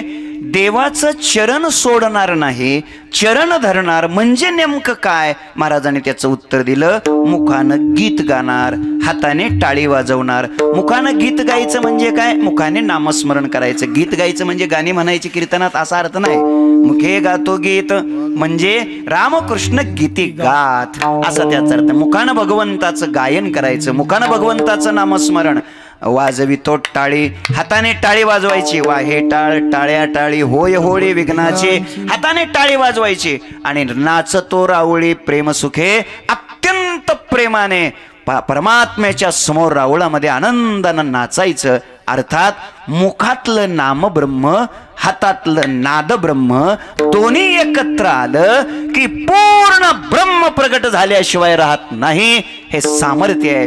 म्हणून मुखे गातो गीत, वाजवितो टाळी, नाचतो रावळी प्रेमसुखे. ही कृती आम्ही करणं म्हणजेच देवाचं चरण न सोडणं. मुखात नामचिंतन जर असेल, हाताने टाळी जर वाजवली, आनंदाने भगवंताच्या समोर रावळामध्ये जर आपण सुखाने नाचलो तर परमात्म्याचं चरण आपल्या हृदय मंदिरामध्ये अखंड राहू शकतं. हे सामर्थ्य आहे. तुकोबारायाची भाषा आहे, चित्ती तुझे पाय, डोळा रूपाचे ध्यान, अखंड मुखी नाम तुमचे वर्णावे गुण. ते अखंड पद आपण तिन्हीकडे लावूया. चित्ती तुझे पाय अखंड, डोळा रूपाचे ध्यान अखंड, मुखी तुमचे नाम वर्णावे गुण अखंड. अशा पद्धतीनं जर केलं तर मग परमात्मा प्रत्यक्ष प्रगट होतो. आणि म्हणून भगवंताचं नाम स्मरण करणं, भगवंताचं नाम आणि भगवंताचं रूप हेच आमच्या जीवनाचं सर्वस्व आहे. भगवान परमात्म्याची रूप लालसा पहिल्या चरणामध्ये प्रगट केलेली आहे. आणि भगवान परमात्म्याची नाम लालसा, भगवान परमात्म्याच्या नामाशिवाय या जगातलं काहीही आम्हाला आवडत नाही. ही नामाच्या विषयाची उत्कटता, तीव्रता, लालसा, जिहासा अभंगाच्या शेवटच्या चरणात महाराज प्रगट करतात. तुका मने माझा तुझ्या नामापुढे, तुका मने माझा तुझ्या नामापुढे, तुझ्या नामापुढे, तुका मने माझा तुझ्या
तुझ्या नामाची इतकी गोडी आहे, त्यापुढं सगळं तुच्छ आहे. सगळं म्हणजे काय काय तुच्छ आहे.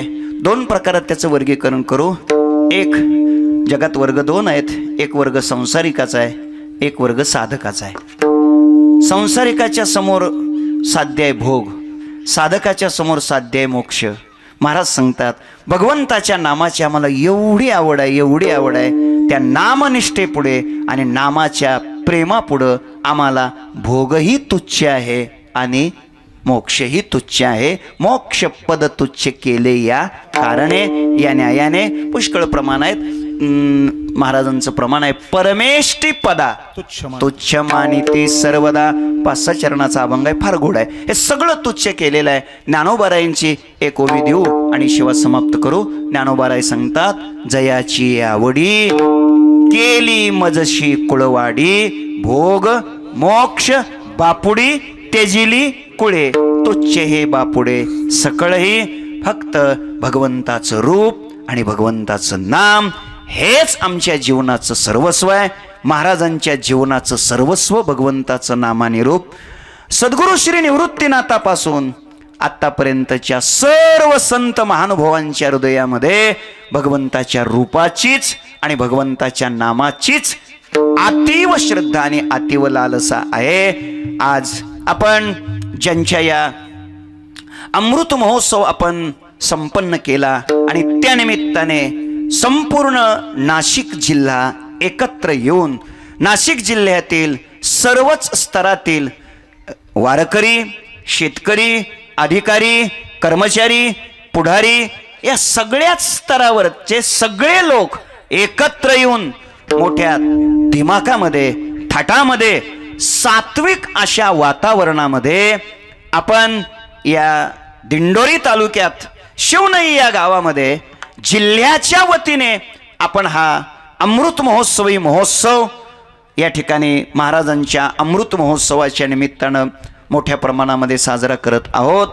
आणि ज्यांच्या या निमित्ताने आपण हे साजरा करत आहोत त्यांचं जीवन या अभंगाच्या रचनेप्रमाणे भगवंताच्या नामापुढं, भगवंताच्या रूपापुढं, तोच्च हे बापुढे सकळही, अशा पद्धतीचं या महात्म्यांचं जीवन आहे. सगळं आयुष्य, सगळं जीवन, आयुष्यातला प्रत्येक क्षण, शरीरातल्या रक्ताचा प्रत्येक थेंब वारकरी संप्रदायाच्या मूलभूत जी तत्व प्रणाली आहे त्या तत्व प्रणालीचं यांच्या जीवनात संरक्षणही आहे. वारकरी संप्रदायाच्या मूलभूत तत्व प्रणालीचं संवर्धनही आहे. आणि वारकरी संप्रदायाची शुद्ध साधना की जी संरक्षित केली, संवर्धित केली आणि पुढे चालून त्याचं योग्य संक्रमणही आहे. ते संक्रमण इथे उभे राहिलेले सर्व टाळकरी यांच्या रूपाने ते संक्रमण आपल्याला पाहायला मिळतंय. असा वारकरी संप्रदायाचा शुद्ध विचार, शुद्ध आचार, शुद्ध उच्चार पुढच्या पिढीनेही तो संग्रहित करावा, त्याकरता योग्य पद्धतीने गुरुकुलाच्या माध्यमातून संक्रमित करण्याचं कार्य पूजनीय बाबांच्या आधिपत्याखाली आणि त्यांच्या मार्गदर्शनाने संपन्न होत आहेत. हे उभे राहिलेले सर्व माझे गुरुबंधू, सर्व विद्यार्थी मित्र, त्यांचे सर्व आचार्य, शिक्षक, परिसरातून आलेले कीर्तनकार, सकाळचे दुपारचे प्रवचनकार, उद्या सकाळचे कीर्तनकार, उद्या संध्याकाळचे कीर्तनकार, प्रवचनकार, आदरणीय मच्छिंद्र महाराज आप्पा, आपण सगळे गोडासे मृदंगाचार्य, आपल्या सगळ्यांच्या चरणी मी हृदयापासून वंदन करतो. आणि नाशिककरांना विनंती करतो की कोणत्याही उत्सवात नाशिककरांचा सिंहाचाच वाटा असतो. कोणत्याही उत्सवात, मग वारकरी शिक्षण संस्थेचा शताब्दी महोत्सव असो किंवा स्वानंद सुखनिवासी गुरुनाम गुरु सद्गुरु जोग महाराजांच्या पुण्यतिथीचा शताब्दी महोत्सव असो की नाशिक जिल्ह्याचा अगदी वरच्या क्रमांकाचा असा हिस्सा असतो. हिमालयाच्या प्रमाणे फार मोठी अशी उत्तुंग मदत आपण करत आहात.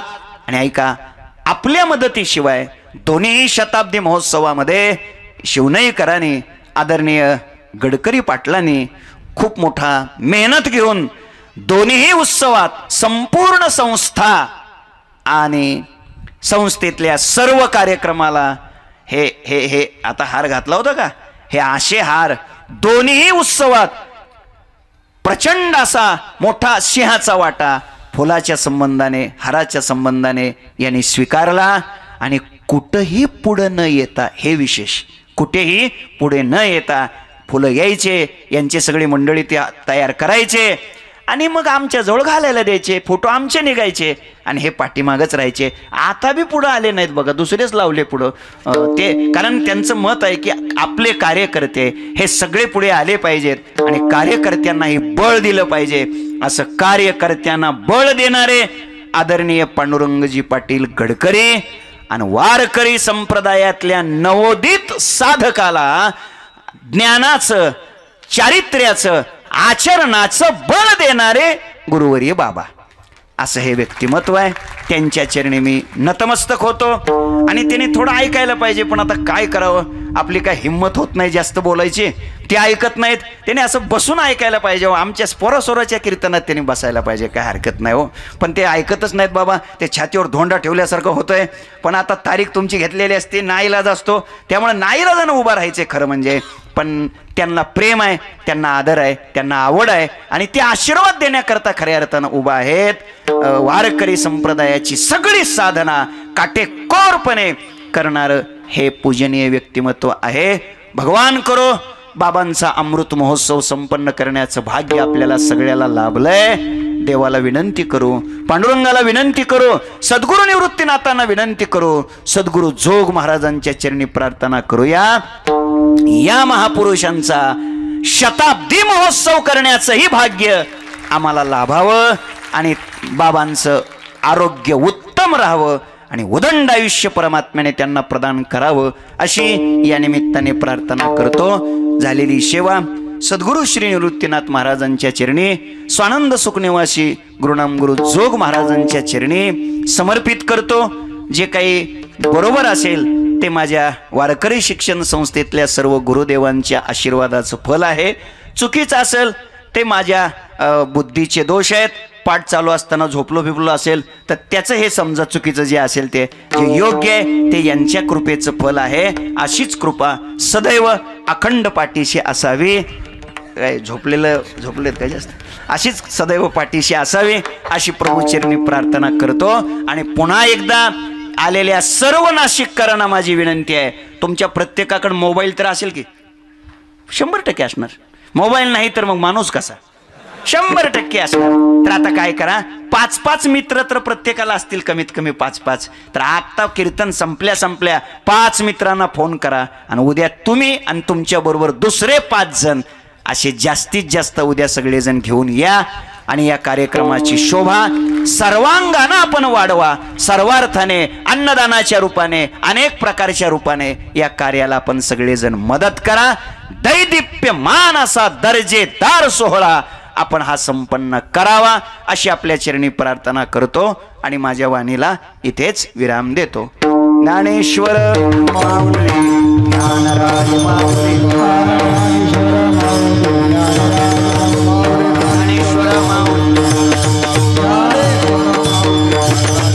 तुकाराम तुकाराम तुकाराम तुकाराम. टाळी वाजवा. तुकाराम तुकाराम तुकाराम